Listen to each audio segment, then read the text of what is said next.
won't back down.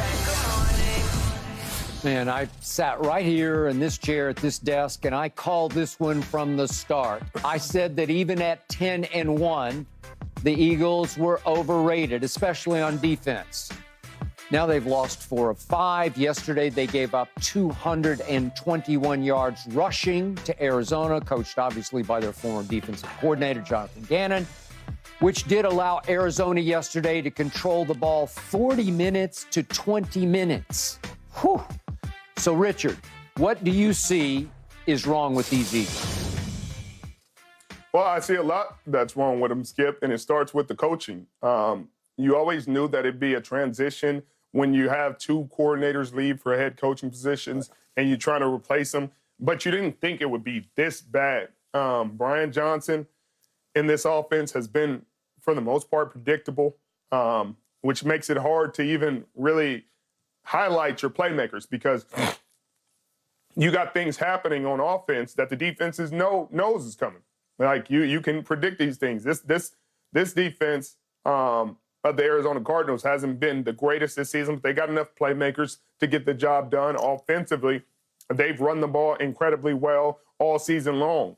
Jonathan Gannon has really committed to the run. You saw it when the Dallas Cowboys played the Arizona Cardinals. They ran the ball, they ran the ball, and they ran the ball some more. Yep. And Kyler Murray made enough plays down the stretch to help them win that ball game. But you would think that the players could overcome this. Yeah, the players could, on defense, they have enough players to overcome the lack of coaching in the transition. They talked about Sean Desai, and maybe he was the issue, and then replaced him with Matt Patricia before the Seattle Seahawks game, and that didn't make a difference. They still ended up giving 35 points up to the Arizona Cardinals. So it doesn't seem like it matters who was calling the plays. I didn't think Matt Patricia was the answer when they made the change. I still don't think he's the answer, and I think the play on the field shows he's not necessarily the answer. But you're concerned because you look at that D-line, and you say, hey, if they were young, you could be like, oh, okay, they're getting schemed, they're getting beat. But you got Fletcher Cox, Brandon Graham, you got Hassan Reddick, Josh Sweat. You got guys who've played high-level football for a very long time, and I just can't see why they're getting out-schemed in this way. Then you got young guys who are really talented, like Jalen Carter and Jordan Davis. You got a secondary that is just about the same as last year. I mean, they're missing one huge piece of it that went to Detroit and C.J. Gardner-Johnson. Yep. But I didn't think that they would go from one of the top pass defenses in the league to 28th in passing. They're amongst the worst in a lot of these statistical categories, and you can't understand it outside of the transition from Jonathan Gannon to these new coordinators. Go, Michael. Yeah, and for me now, since you talked about Matt Patricia, since he's taken over, they've allowed 17 points in the second half of all of those games. So absolutely, I will point to the defense allowing 17 points and 29 just the other day in the second half. So that's a season high points allowed in the second half. And then you turn around with all of that, Skip, as they move forward now. Devontae Smith's walking around now in a walking boot, a little banged up and a little hurt. Mm-hmm. So now I put a lot on that defense. I'm surprised at the defense, to be honest with you, because I thought, wow, what a great formula they had. All those great old players, I'd say older players, older veterans that you just mentioned, bringing in the Codeine and all of those guys from Georgia that already have a championship pedigree. You don't even have to teach these guys how to play championship football. That's what they've all done at Georgia, and they did it together. I thought this was a great mesh of talent. You're bringing that young talent with this older talent. Man, these guys can be doing this for the next 5-10 years. But I do know the difference that happens when you bring in different coordinators. You know what I mean? Even when I know the difference when it's Norv Turner to the guy, Ernie Zampese, that taught him, and we still go and win a Super Bowl, because that's what they have in Philly right now. But I also know when you go and bring some outside guy in, like a Chan Gailey, and that thing goes a whole nother way, because you're like, this dude doesn't even know how to set up this team to win football games. I thought the coordinators that they have would know how to set up that team because they were there to see that team. I also have to give a little bit to Jalen Hurts being injured this year. The run game is not as big of a threat as it was last season, which made everybody play so many people in the box. And then you got these two receivers, two number ones, Devontae Smith and AB11, A.J. Brown, just doing damage to people. So, yeah, they're not what they were last year when you see all of that. But I think it all starts on that defense. When teams know they can score on you like that, that puts an enormous amount of pressure on the offense for the Philadelphia Eagles. The offense put up 21 first-half points the other day, and that was nowhere near enough because of the collapse that defense has suffered the last 3 games. All right.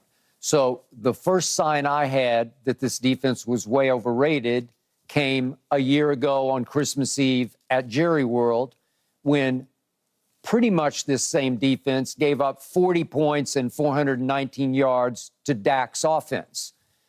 Now, Jalen didn't play in that game, but he doesn't play safety, as I kept going back and forth with Keyshawn about. And yet, Richard, there's no way your 49ers aren't going to win that game at Philadelphia, the NFC Championship game, if Brock Purdy doesn't go down in the first series with his elbow injury. There's no way. The 49ers are going to the Super Bowl. They might have won the Super Bowl over Mahomes, who did not play that well against this torchable Eagles defense in the Super Bowl. But Mahomes threw for 182 in that game, and it wasn't vintage Mahomes. But the point is, this defense just keeps sliding into the sunset week after week after week. It's now 29th in points allowed in the NFL, only better than Washington and Arizona and at the very bottom, Carolina. So it's a bottom 4 defense in points allowed.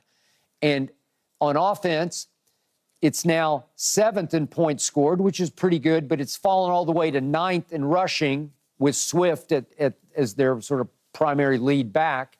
And remember, 2 years ago, they led the league in rushing. Last year, they were top 5 in rushing, so they've slipped to 9th. So that's not the same. And then in the all-important turnover differential, they're now -7, which is 23rd in the league. So that's pretty terrible because they have only 17 takeaways on defense, so they don't take the ball away. That ranks 24th. And Jalen has thrown a career-high 14 interceptions. Right. So that's no good. He's 23 to 14. He wasn't doing that last year. No, he wasn't doing that last year. He wasn't doing it. So it's a bad recipe for now disaster. And to Richard's point, late in the game, late in the year, I'd never seen anything like this. The day it happened, I said, I can't imagine that Nick Sirianni just demoted his new defensive coordinator in favor of Coach Pencil. Obviously, Matt Patricia took over for Sean Desai, and it didn't matter. It didn't fix what ailed them, as people thought. And remember, they went and got Kevin Byard, and everybody said, oh, that's the missing piece to the puzzle. And then I had to take a lot of abuse on this show because they went and got Shaq Leonard, who had visited Dallas. I don't even know if Jerry was going to offer or not. I don't know. He didn't offer while Shaq was there. And now it sounded like yesterday, I didn't watch closely because I got afraid to turn the game on because I was afraid I was going to jinx it. But it sounded like Shaq Leonard got pulled from the game at least one time. So I'm not sure he's changed life in Philadelphia. And I kept hearing Jalen Carter's unblockable, and I don't know what happened to that. So they're just a really bad defensive football team that on paper looks like it could be pretty great, but it's not. Yeah, it's hard because it just on tape, in person, in the stat sheet, it doesn't look like a confident team. You know, when you're a Super Bowl contender, when you're a contender in December, you got the eyes. Even when you're not going to win it, you got the eyes, you got the look, you got the feel of a contender. And this isn't what they look like. I knew going into the game that it would be shaky because they've been shaky.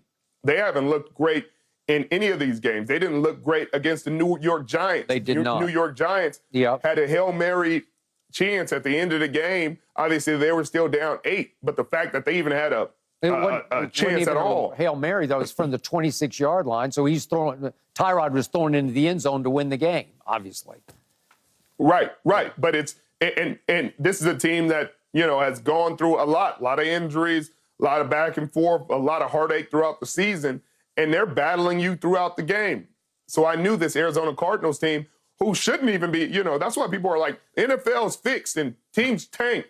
This team should be tanking. They shouldn't be trying to win these games. No. They should be hoping to get the number 2 or a higher draft pick. But you know what they're doing? They're playing really hard for a new head coach. They're running the ball well. They're putting together winning habits like the Detroit Lions did last year, late in the year, Good so point. that they can carry that over into next year.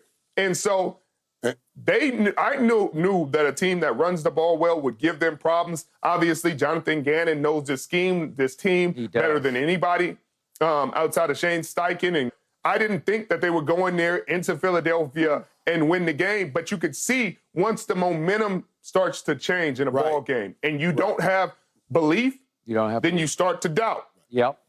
Right, And it falls apart really quick. No, you know about it.